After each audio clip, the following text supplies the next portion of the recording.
මචං ඒක නේද බං? කවුද කොහෙද බං? අර ගේම් එකේ තියෙන මේ වගේ පුරක් තමයි. අන්න වෙන වරු අපිට පොරොත්තු කියලා දෙන්නේ. මේ ගන්න තියෙනවා කියලා. යකෝ මේක ඇත්තටම පැණි බංගලාද? මට තේරෙන්නේ වගේ තමයි.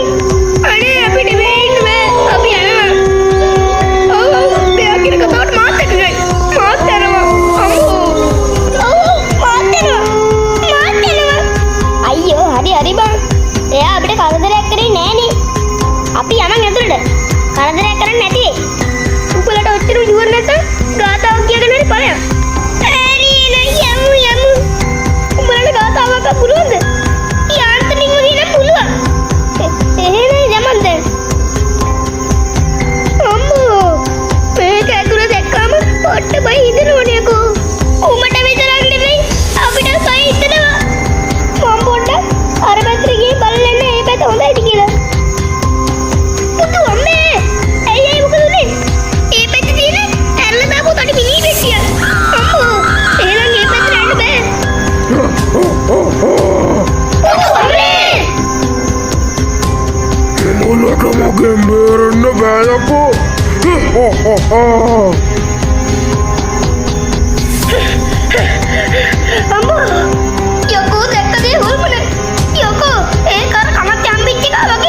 ඔයාගේ අවසානේ.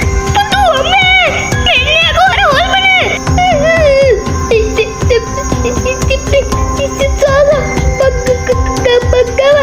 තොපිලට බෑකෝ මාව යවන්න. මොටෝ මම මොකද මට වෙන්නේ? තොමික අයියෝ මම පිච්චෙනවා. ඒ මොකද මගේ කිව්වේ? ඌ පිච්චෙනවා. මාව අල්ලපුවම ඌ පිච්චෙනවා කෑ ගැහුවා. උමක වෙන්නේ යන්ත්‍රයක් කර තියනද? ඔව් බං. අර මට පොඩි කල්ලි බයන්නේ ලෙඩක් හැදුනේ. ඔව් ඉතින් අපේ අම්මයි තාත්තයි මට යක්ෂයෙක් වෙන්න ඉන්නවා කියලා ගියා මාව එක ගුරුනාස් කෙනෙක් ගාවට. ඉතින් අන්න එදා තමයි මට පදලා මගුරුලා යන්ත්‍රයක් දැම්මේ. අන්න ඒ යන්ත්‍රය දාපු ගමන් මගේ කටේ ඉන්නේ නහයිනේ කළු දුමක් ගියා. ඒකින් වෙන්නේ තුඹ ආරක්ෂා වෙන්නේ නැත්තේ. අනේ බං අපි මේ ගෙදරින් යන්කෝ මෙච්චර කට්ට කාපුගේ අරගත් අරගෙන මං උඹට ඕනෙමද? ඔව් බං මට ඕනෙමයි. හරි ඒකත් කරමු. තැන දන්නවද? කොහොම හරි තැන හොයාගමු. ඊට කලින් අපේ හදාගන්න මිශ්‍රණය එහෙ ගමු. හරි මචං. හරි ගත්තා. වරෙන් උඹේ ගන්න.